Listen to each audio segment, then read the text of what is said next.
Hello friends, मैं राहुल कुमार मेहता। चलिए दोस्तों, जितने भी भाई बिहार दौरे की तैयारी कर रहे हैं या जितने भी भाई आने वाले CGL 4 वन विभाग या स्पेशल ब्रांच की दरोगा का खास रूप से तैयारी कर रहे हैं, तो आप लोग जानते हैं कि ये स्टैंडर्ड लेवल का नौकरी है। स्टैंडर्ड लेवल की इसमें क्वेश्चन भी पूछता है दोस्तों।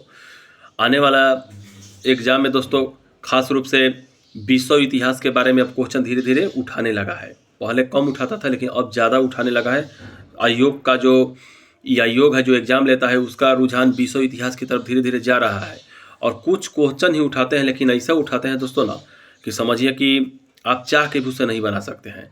क्योंकि बहुत सारे लोगों को आप सुने होंगे दोस्तों कि बार बार एक ही किताब को पढ़िए। ठीक है, ये बात सच है, बार बार एक ही किताब पढ़िए, जानकारी होता है, याद होता है। लेकिन कहने का मतलब है कि लोहे की खदान से दोस्तों कभी सोना आप नहीं निकाल सकते हैं।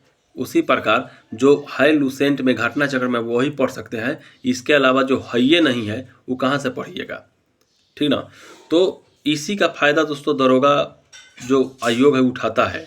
वो जानता है कि विद्यार्थी कहाँ से कौन चीज़ पढ़ रहा है। क्योंकि दोस्तों रात दिन हम लोग पढ़े पर लगे हुए हैं ना, तो हम आयोग हम लोग से कई गुना तेज निकलता है, ठीक ना। वो क्या करता है कि हम लोग को इस प्रकार सवाल देता है कि जिसे मकड़ी के जाल में कोई माखी मच्छर झुरा के रह जाता है, उसी प्रकार विद्यार्थी आज के समय में सवाल में झुरा गए हैं। विद्यार्थी के लिए ये सबसे बड़ा नहीं, किताब पढ़ना सबसे बड़ा समस्या नहीं है उनके लिए। एक ही वो विद्यार्थी है कि कितने किताब पढ़ के बिक दिए होंगे, लेकिन समय है कि कौन सा किताब पढ़े, कहाँ से कौन क्वेश्चन उठाएगा, यही समझ में नहीं आता है। देखिए दोस्तों, हम आज बात करेंगे विश्व इतिहास का कि विश्व इतिहास कहाँ से कंप्लीट किया जाए ताकि विश्व इतिहास लगभग पूछे तो हम लोग क्वेश्चन बना के आ जाए।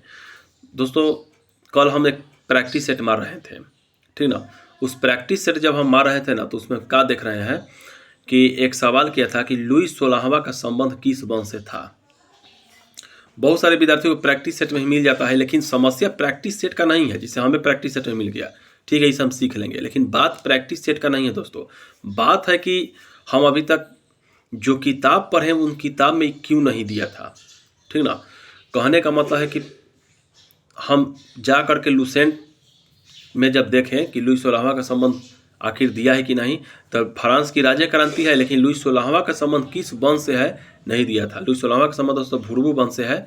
ये घटना चक्र में दोस्तों जब हम जाके देखें, सोचे चलिए घटना चक्र में देखते हैं दिया होगा, तो घटना चक्र ना GS पॉइंटर में दिया है दोस्तों, और ना घटना चक्र के जो अलग अलग आता है हिस्ट्री ज्योग्राफी, तो हिस्ट्री अलग जो आता है ना इतना मोट के, उसमें भी नहीं दिया था।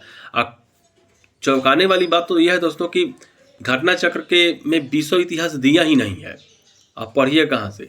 इसके पहले दोस्तों एक क्वेश्चन था कि हिटलर का जन्म कहाँ हुआ था, उस जगह का नाम बताना था। वो भी दोस्तों हम देखें कि घटना चक्र में नहीं। अब मिलबो कहाँ से करे, घटना चक्र में विश्व इतिहास है ये नहीं है, तो कहाँ से आपको मिलेगा, नहीं मिलेगा। तो दोस्तों ऐसा कुछ क्वेश्चन आता है विश्व इतिहास के बारे में, आयोग जानबूझकर डालती है।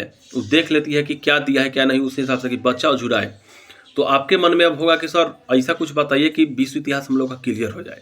तो विश्व इतिहास दोस्तों क्लियर करने के लिए सबसे बेहतरीन हम आपको बताते हैं कि आप चुपचाप से या तो NCERT का 9th-10th का हिस्ट्री उठा लीजिए, या बिहार सरकार का 9th-10th का हिस्ट्री उठा करके उसको अच्छे से पढ़ डालिए, और जो इम्पोर्टेंट फैक्ट नजर आए उसको लिख लीजिए, ठीक ना। वहाँ से क्या होगा दोस्तों कि अगर आप एग्जाम में बैठते हैं दरोगा एग्जाम में, तो वहाँ से जो भी क्वेश्चन वो पूछेगा ना विश्व इतिहास में, हम गारंटी देते हैं कि वही पूछेगा जो 9वां 10वां में दिया है। लगभग 95% हम आपको भरोसा देते हैं कि 9th-10th का अगर इतिहास अगर आप बिहार सरकार वाला पढ़ लेते हैं, तो हमको नहीं लगता है कि विश्व इतिहास में जो अगर पूछेगा वो आपसे बचेगा। आप आराम से बना लीजिएगा, क्योंकि आयोग चालाक है। वो क्या करता है कि NCERT SCERT पर आधारित क्वेश्चन एग्जाम में डाल देता है जानबूझ करके कि विद्यार्थी इसमें झुराए, उनका छूटे। तो इसलिए दोस्तों दरोगा में अब देखते होंगे क्वेश्चन भारी तो नहीं होता है, लेकिन घुमा के होता है। हल्के क्वेश्चन को पूछने का स्टाइल उनका कुछ अलग हो जाता है। तो ये दोस्तों हमें लगा कि आपको हमें बता देना चाहिए। अब पढ़ना नहीं पढ़ना आपके हाथ में दोस्तों है। अगर कुछ पूछना हो तो कमेंट बॉक्स खाली कमेंट में ज़रूर लिखिएगा, हम जवाब देने का कोशिश करेंगे। जय हिंद, जय भारत।